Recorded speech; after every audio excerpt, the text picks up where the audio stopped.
क्या आपका दिमाग भी हर छोटी छोटी बातों को बार बार सोचता ही रहता है?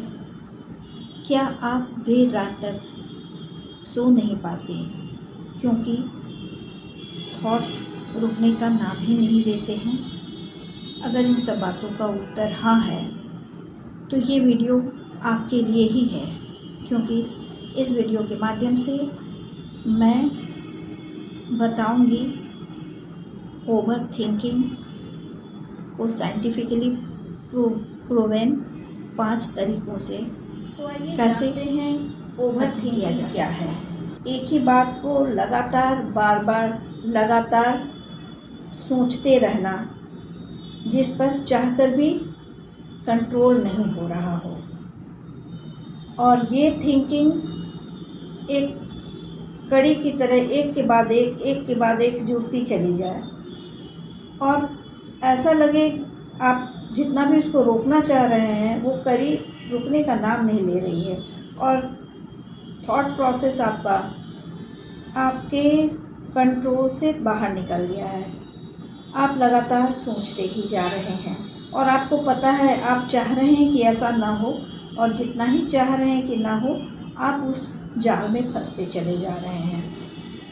ये ओवर थिंकिंग जो है ना सिर्फ हमारे मेंटल एनर्जी को एग्जॉस्ट करती है, बल्कि हमारे एंजाइटी लेवल को भी बढ़ाती है, क्योंकि हमें पता है कि ये थिंकिंग हमें बैडली डिस्टर्ब कर रहा है, हमारे डेली रूटीन को डिस्टर्ब कर रहा है, हमारी कार्य क्षमता पर नकारात्मक असर कर रहा है, हमारे इमोशन को अनस्टेबल कर रहा है, लेकिन इस पे कंट्रोल नहीं हो पा रहा है। घबराने की कोई बात नहीं है। अगर ये इस तरह की स्थितियां हैं तो इसका उपाय भी है। आज के वीडियो में मैं आप लोगों को साइंटिफिकली प्रूवन 5 सरल और असरदार उपाय बताऊंगी, जिसका उपयोग करके आप ओवर थिंकिंग को कंट्रोल कर सकते हैं। तो आइए जानते हैं ये 5 उपाय क्या क्या हैं। वन बाय वन मैं बताने के पहले आपको पहचान करना होगा कि आप रियली ओवर थिंकिंग के ही शिकार तो नहीं हैं। जैसे कैसे आप पहचानेंगे? हर डिसीजन पर बार बार डाउट महसूस करना कि ये डिसीजन मैंने सही लिया या नहीं। पास्ट की गलतियों को बार बार याद करते रहना। फ्यूचर को लेकर अननेसेसरी वरी महसूस करना। अगर ये सारी चीज़ें आपके साथ हो रही हैं तो आप निसंदेह ओवर थिंकिंग के शिकार हैं। तो आइए अब हम इससे बचने के या इसको कंट्रोल करने के 5 सरल और प्रभावकारी उपाय बताएं। पहला उपाय है 5-5-5 रूल अप्लाई कीजिए।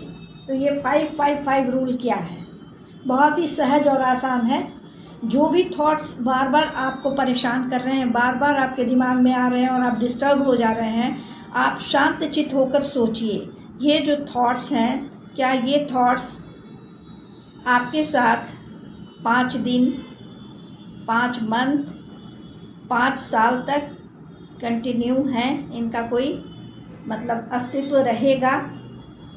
अगर उत्तर नहीं है तो आप समझ जाइए इसको बहुत ज़्यादा तवज्जो देने की ज़रूरत नहीं है, इसका बहुत इम्पोर्टेंस नहीं है और आपको इस थॉट को अपने दिमाग से में आने से रोकना है। थॉट कंट्रोल करने के दूसरे साइंटिफिक उपाय हैं राइट इट डाउन।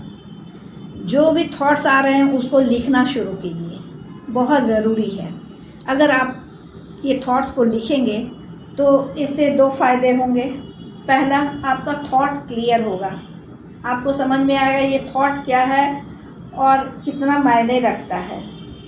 दूसरी बात ये है कि इससे आपका दिमाग हल्का महसूस करेगा। जैसे इससे ब्रेन का वेंटिलेशन होता है। जो भी थॉट्स यहाँ पे हैं ये उलझन पैदा कर रहे हैं, इसको जब हम कॉपी या डायरी में लिख लेते हैं तो यहाँ से निकलकर वो उसमें चला जाता है और मेंटली हम रिलैक्स और हल्का महसूस करते हैं।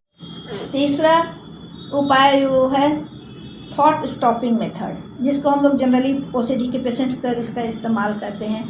थॉट स्टॉपिंग टेक्निक बहुत ही कारगर होता है, फ्रूटफुल होता है अगर सही तरीके से आप उसको इस्तेमाल करते हैं। तो जब भी आपके दिमाग में अनवांटेड थॉट्स आ रहे हैं जो आपकी परेशानियों का कारण हो रहे हैं, आपकी उलझन को बढ़ा रहे हैं, आपको जैसे ही आपके दिमाग में वो थॉट्स आता है, मन ही मन बहुत ही स्ट्रांगली स्टॉप बोलना है। मन ही मन स्टॉप बोलना है। जैसे ही आप स्टॉप बोलेंगे, वो थॉट्स जो है वो थोड़ा सा उस पर असर होगा, वो रुक जाएगा। और जैसे ही आप स्टॉप बोलते हैं, अपने दिमाग को किसी दूसरे काम में या दूसरी सोच में लगाइए। इस प्रैक्टिस को लगातार और बार बार करने से आप अनवांटेड थॉट्स पर कंट्रोल कर सकते हैं। ये बहुत ही फ्रूटफुल और साइंटिफिक टेक्निक है। इसको अगर रेगुलर इस्तेमाल करें इस विश्वास के साथ कि ये एकदम कारगर साबित होगा, तो जरूर इसका फायदा है। माइंडफुलनेस प्रैक्टिस, जो मैं लगभग सारे वीडियोस में बताती हूँ। माइंडफुलनेस मेडिटेशन बहुत यूज़फुल होता है हमारे इमोशंस को कंट्रोल करने के लिए। और जब हमारे इमोशंस कंट्रोल में रहते हैं तो वो हमारे थॉट प्रोसेस को भी क्लियरली समझ सकते हैं, उसका समाधान कर सकते हैं। तो माइंडफुलनेस प्रैक्टिस ज़रूर कीजिए। इसके लिए इसको हम सामान्य तौर पे कह सकते हैं मानसिक सजगता, आपको वर्तमान में रहना है। क्योंकि जनरली जो भी थॉट्स या विचार हमें परेशान करते हैं या हमारे पास्ट के बिटर एक्सपीरियंस से जुड़े होते हैं या फ्यूचर, अनिश्चित फ्यूचर के लिए होते हैं जो हमारी चिंता को बढ़ाते हैं, तो हमें प्रेजेंट में रहने का प्रैक्टिस करना चाहिए। इसके लिए सिंपल सा वे है, आराम से बैठ के डीप ब्रेथ लीजिए। कम से कम 5 टाइम्स डीप ब्रेथ लीजिए और छोड़िए।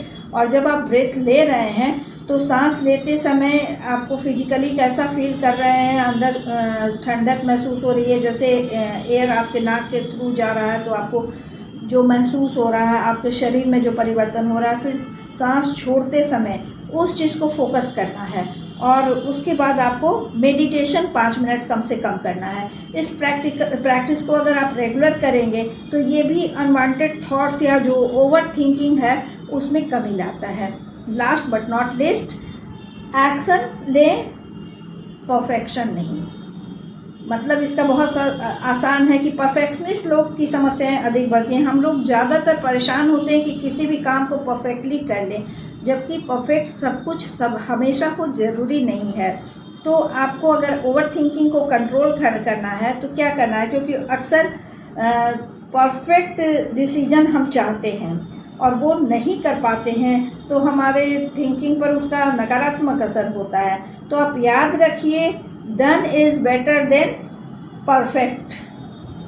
ना ही कुछ करने से बढ़िया, जैसे हम परफेक्ट कर रहे हैं, हुआ ना हुआ, लेकिन उससे अच्छा हम कुछ कर लें। डन बेटर देन परफेक्ट, क्योंकि परफेक्ट होना हमेशा संभव नहीं है। तो ये 5 प्रैक्टिस जो है ये आपके ओवर थिंकिंग को बहुत ही आसानी से कम कर सकता है, ख़त्म कर सकता है।